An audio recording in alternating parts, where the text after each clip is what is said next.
নানার মৃত্যুতে শোকে ভেঙে পড়েছেন চিত্রনায়িকা পরিমণি। বললেন, কত ভাগ্য নানার সঙ্গে শেষ কালেমাটা পড়তে পেরেছি। পরিমণি তার নানু ভাইয়ের কবরস্থানে গিয়ে 3টা কবরের কথা বলেন এই কবরস্থানে এখন 3টা কবর।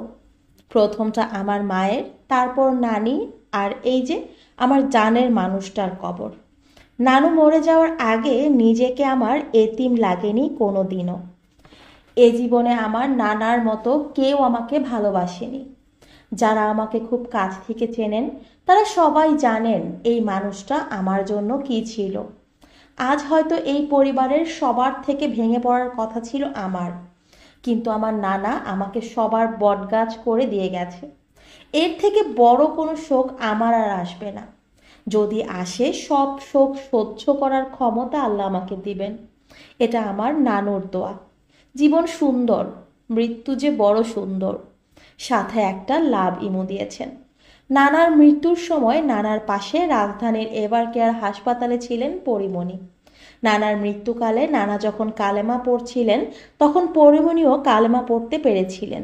এর থেকে বড় ভাগ্য পরীর জীবনে আর কিছু হতে পারে না বলে মেনশন করেন তিনি নিজেই।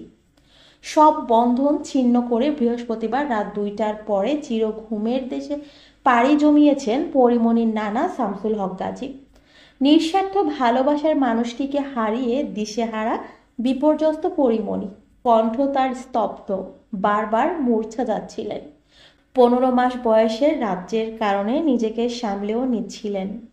পরিমণি ভেতরে ভেতরে বিপর্যস্ত হলেও তা বুঝতে দিতে চাইছেন না। কারণ পরিমণি তার স্ট্যাটাসে স্পষ্ট করে বলেছেন পরিমণিকে বটগাছ করে রেখে গেছেন তার নানু ভাই। পরিমণিকে নিঃস্বার্থভাবে ভালোবাসা শিখিয়েছেন তিনি। মাত্র 3 বছর বয়সে বাবা মা মারা যাওয়ার পর তার নানু ভাই তাকে বুকে আগলে রেখে এত বড় করেছেন। তার নানু ভাই তার পৃথিবীর অনেকটা জুড়ে ছিলেন, সেটা তিনি বারবার তার বিভিন্ন রকম পোস্টে বলেছেন। সেই ভালোবাসা, সেই আগলে রাখার মানুষটা দুনিয়া থেকে বিদায় নেওয়ার পর পরিমণি অনেক বেশি ভেঙে পড়েছেন। কিন্তু ওই যে যখন ছোট্ট একটা সন্তান থাকে তখন ভেঙে পড়লেও মায়েদের ভেতরের কষ্টটা বাহিরে প্রকাশ করতে হয় না, বা হয়তো প্রকাশ করতে পারে না। তখন চিন্তা করে আমি যদি ভেঙে পড়ি তাহলে আমার বাচ্চাটার কি হবে।